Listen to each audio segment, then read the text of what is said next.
Well, the Department of Tourism has conveyed its condolences to the family and friends of a British tourist who was killed in Nyanga. This was amid the ongoing taxi protest in the Western Cape. The British tourist is amongst 5 people who have died in incidences that are allegedly related to the Santaco taxi strike. Several vehicles have also been torched, and about 200 criminal cases have also been registered with police in connection with the strike. Many businesses remain shut, with staff not being able to travel to work. Santaco withdrew its services following a breakdown in negotiations with the city of Cape Town and the provincial government over the impounding of taxis. The city has seen a wave of public violence incidences in the wake of the ongoing Santaco mass action. Santaco Western Cape Deputy Chairperson Nyanga says that they will also launch an urgent interdict application, perhaps to have all impounded vehicles released. Well, for more, we're going to be joined by Lizette Lancaster from the Justice and Violence Prevention Program at the Institute for Security Studies. Lizette, good afternoon. Thank you for your time with us here on the SABC. Thank you for having me. Lizette, perhaps we could get your thoughts on the ongoing taxi strike in relation to the violence that's occurring in the Western Cape on a micro level, what's also been reflected nationally. Yes, I think what concerns us always is how, people meet all these stresses and these type of incidents with violence. You know, we're always hopeful that we can find peaceful solutions safe through the courts in the first place before we see these incidents of violence occurring. Of course, we have many legitimate ways of resolving disputes, from the courts right through to strike action. But of course, we are always very concerned when our children and our communities have to endure such violence and insecurity. What about the criminal elements that's also come to the fore, the opportunistic crimes, given the incidents announced over the past few days and the deaths of 5 people on record to date? Yes, we see this across the world, that when you have a perceived breakdown of law and order, when you have a perceived breakdown of just authority, and things are seemingly out of control, then we do see these elements. We often call it in group theory, so the groups within groups that feel compelled to act and resort to violence. Of course, in a country like South Africa that's been marked by violence and trauma for centuries and decades, some people resort to violence much quicker than others would. And unfortunately, we are seeing the consequences of it. Well, speaking of the consequences, the province, known internationally as a holiday destination, perhaps with no end in sight to the strike. Talk to us about the impact this violence, this perception of it also would have on the city if not resolved, businesses, tourists, etc., all being affected across the value chain. Yes, I think from an immediate perspective, we are, concerned about the mental well-being of the residents of Cape Town, especially the children that are affected. We know that there are physical impact in terms of food, nutrition that's being missed at schools. But the well-being, the job insecurity that many face because they can't get to those jobs, and just the mental health of viewing and seeing the violence and living with the stress and insecurity is for us an immediate concern. Of course, internationally, yes, these are broadcast across the world. It seems that, Cape Town is seemingly an unstable place at the moment.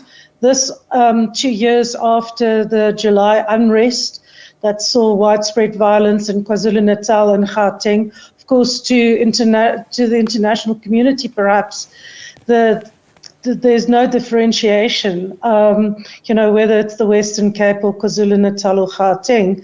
For them, it is a poor reflection on South Africa.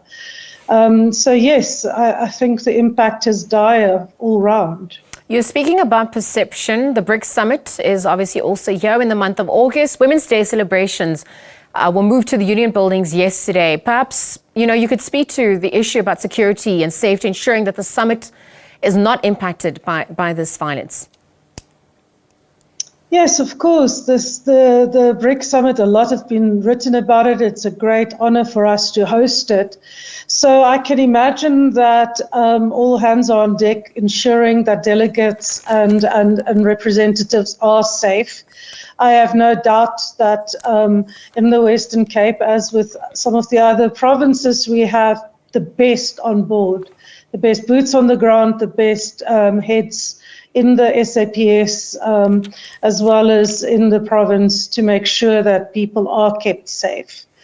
I think more consequential might be sort of the areas further away from the BRICS Summit and making sure the delegates are housed safely, commuting safely from the airport and such.